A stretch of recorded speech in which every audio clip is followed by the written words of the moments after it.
Today, we are going to study a very important topic, that is metal ligand bonding in coordination complexes.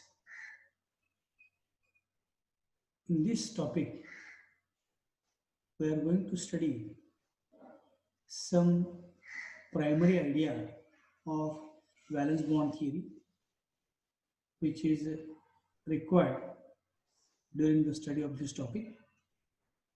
Then we shall switch over to crystal field theory, which is very important to study all the detailed properties of coordination complexes.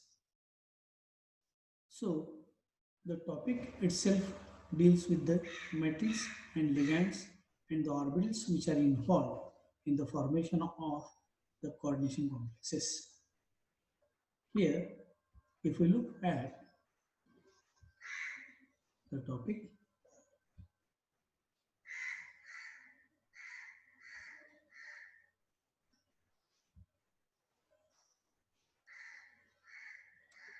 it is revealed that while studying the topic that is named as metal ligand bonding in transition metal complexes, one should know what is the meaning of transition metals. As we know, the periodic table is classified into four different types, in four different blocks.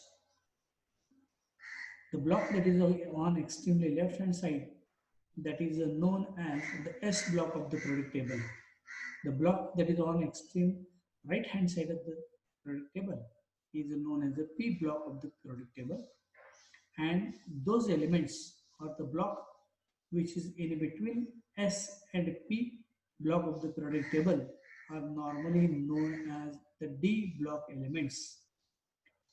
The D block elements consist mainly of four important series of elements, namely the 3D series of elements, which starts with scandium atom number 21 and ends with zinc atom number 30. Then 4D series, 5D series and 6D series. All these elements from 3D, 4D, 5D and 6D block elements are known as a transition. The word transition that refers to those elements which are in between, that is in between S and P block of the periodic table, and hence they are transition. They form a transition between S and P, that is following and preceding elements, and hence are known as the transition elements. So these elements which are either falling into 3D, 4D, 5D or 6D series of elements, they form different complexes with specific ligands.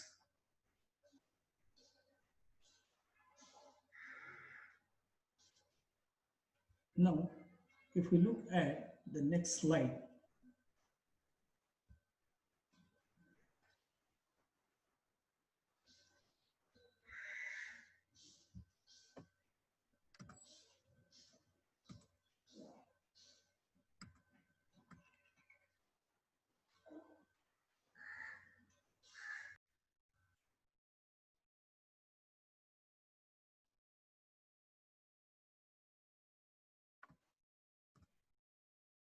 now just now I have mentioned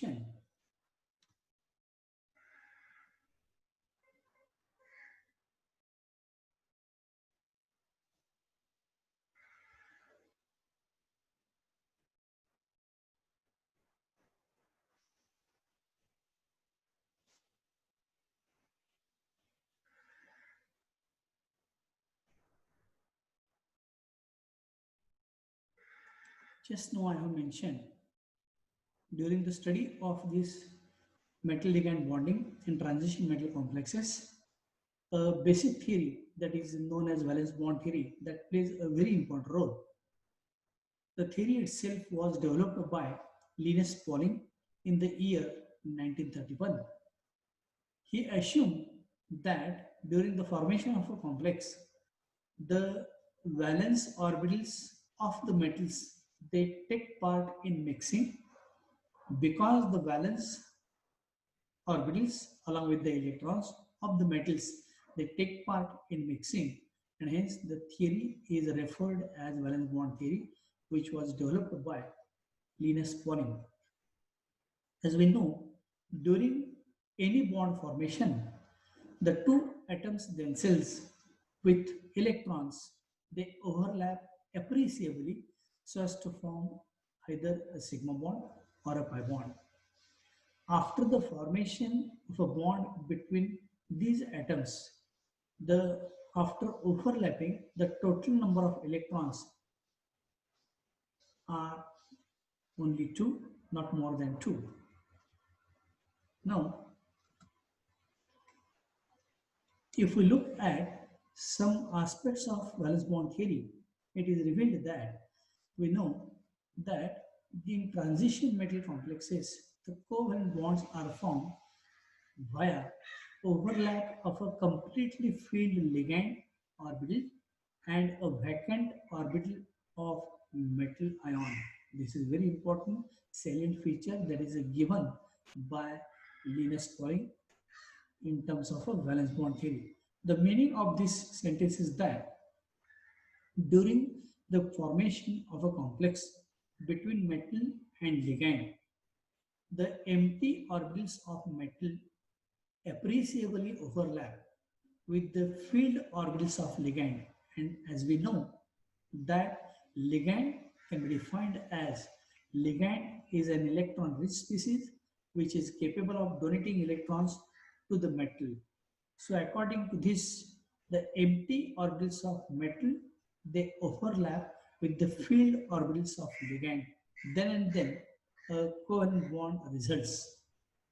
Secondly, the type of hybridization that also matters, because depending upon the type of hybridization, that is the orbitals of metal which are taking part in mixing, that determines the geometry of a molecule. I shall exemplify this in the next slide. Now, the third salient feature that is given by Linus Pauling according to valence bond theory, that if we know the geometry of the complex, one can easily arrive at the hybridization, and the reverse is also true. That means if we know the type of hybridization, one can easily arrive at the geometry of the complex. Now, see this next slide. Here I have given the different coordination numbers from 2, 4, 6. For coordination number 4, as we know that there are two possible geometries, that is a tetrahedral and square planar. Hence, I have written the coordination number 4 two times. Now here, if a particular metal, central metal, if it is having a coordination number 2, the perfect geometry is a linear and the bond angle is 180 degrees. For example, as in case in the formation of BeCl2, that is beryllium chloride, or BeH2, that is beryllium hydride. Here, beryllium undergoes this sp hybridization.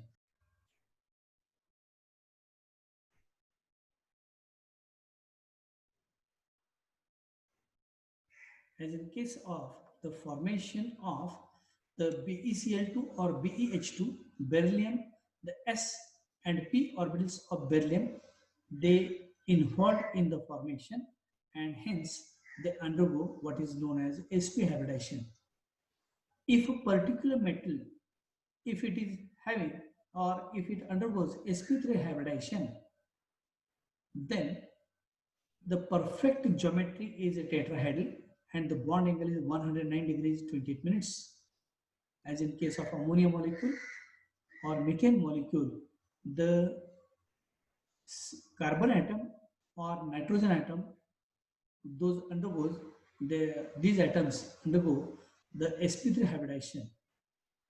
I will show in the next slide how these s and p orbitals they mix up so as to give the hybridized equivalent hybridized orbitals.